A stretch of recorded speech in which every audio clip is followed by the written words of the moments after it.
Alright, hello everybody, and welcome back to another episode of Overwatch League Fan Thoughts and Analysis. Today, I'm going to be doing a breakdown for the Atlantic Division.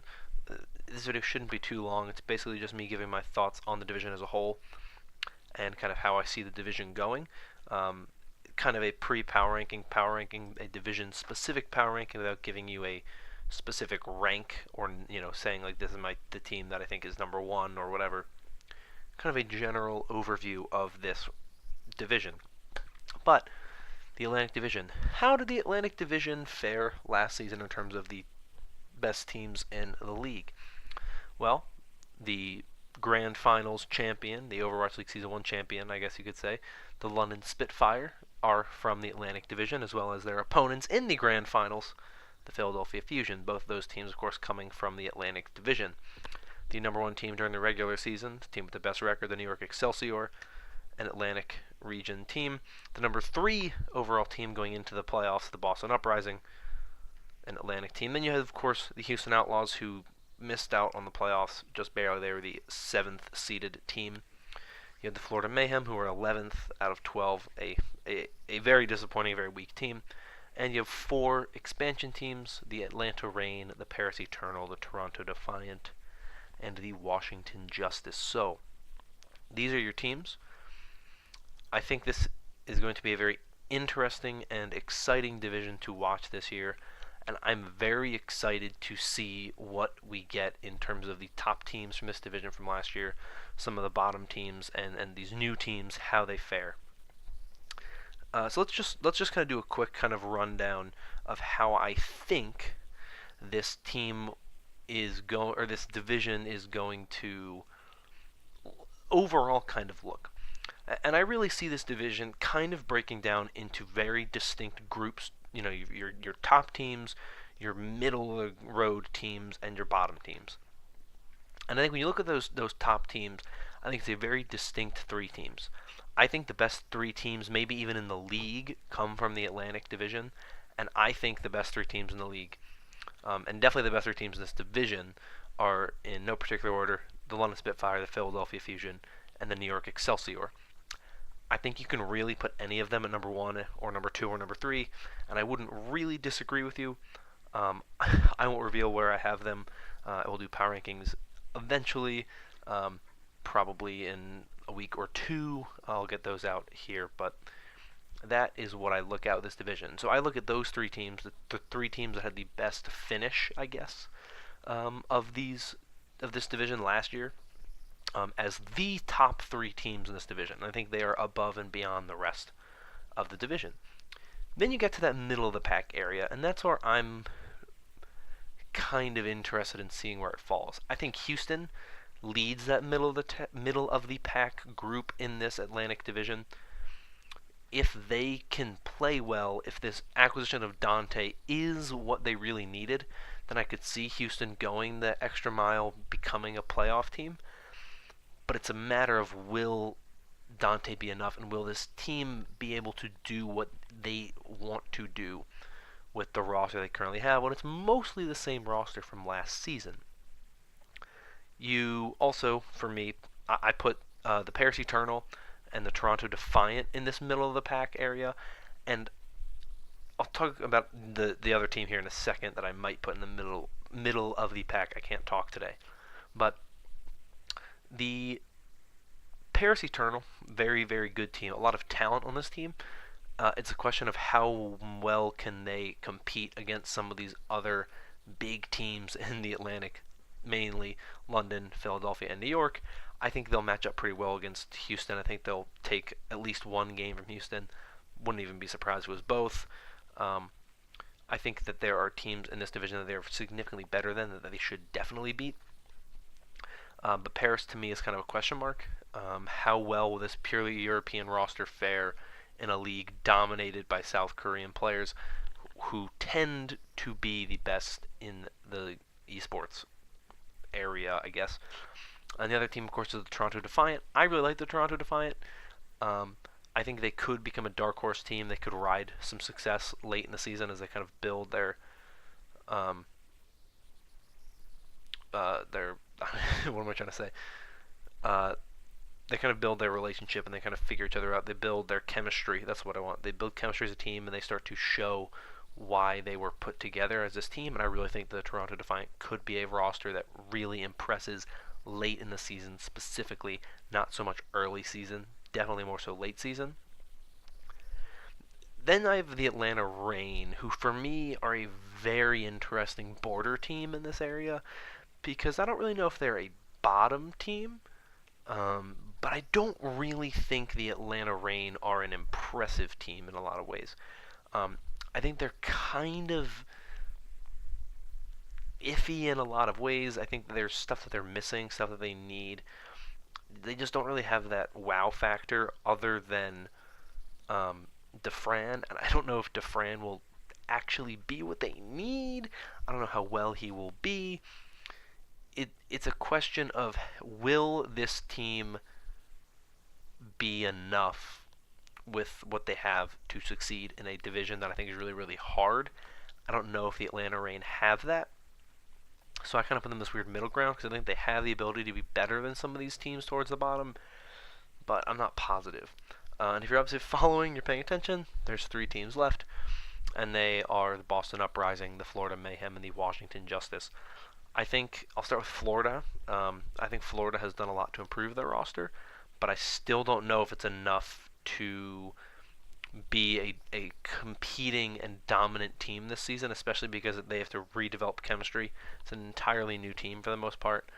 You have Tavik, who's the only player from the original Florida Mayhem roster, obviously Saya player, and Awesome Guy, who is now no longer Awesome Guy, he's SMT, I think.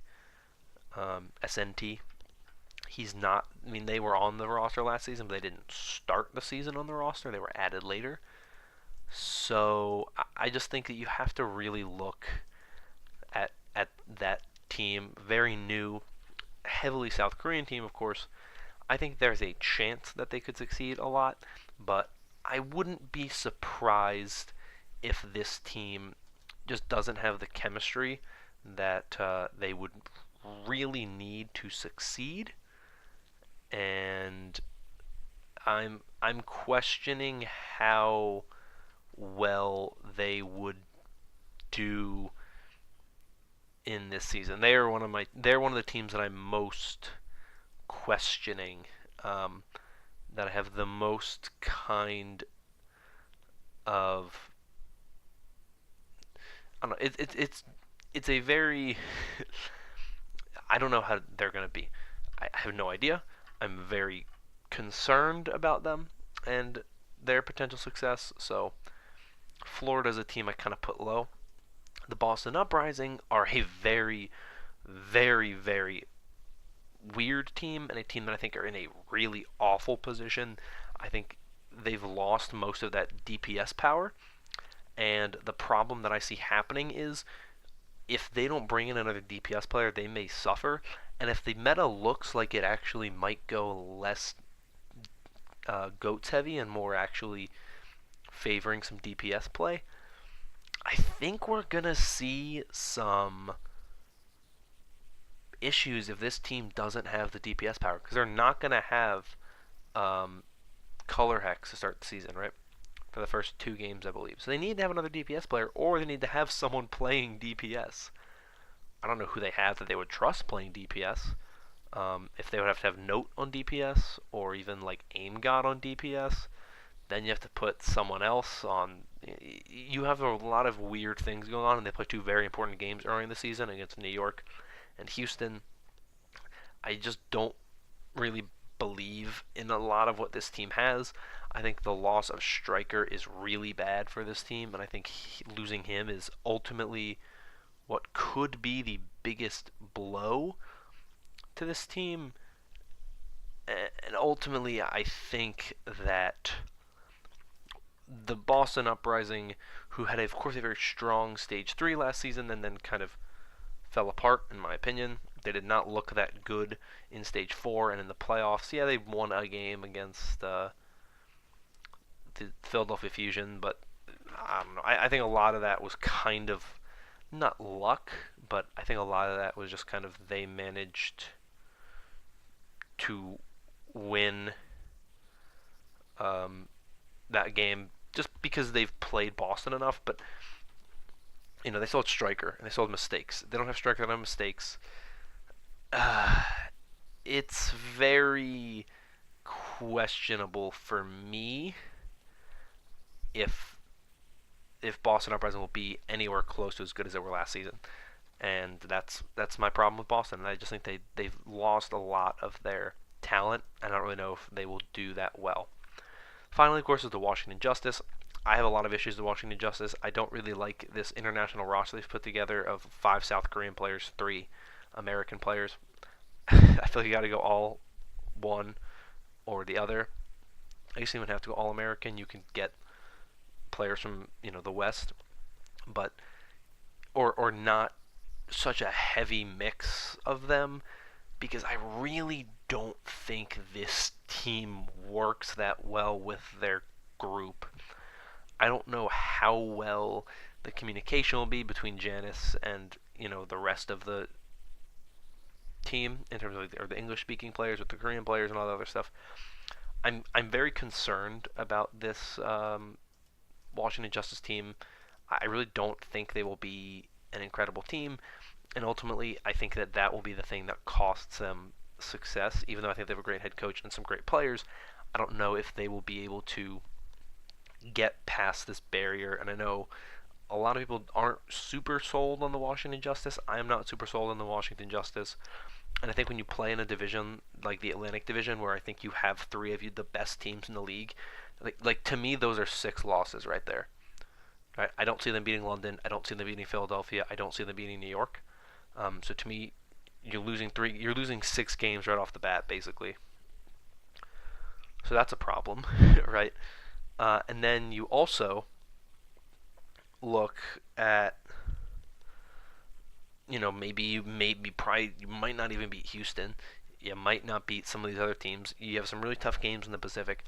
I don't really see this team succeeding very well. I don't see this team getting very far in Season 1, and that's really what I see with the Atlantic Division as a whole. I think the Atlantic Division is much more split than the Pacific is, and of course I'll talk about the Pacific Division when we get there.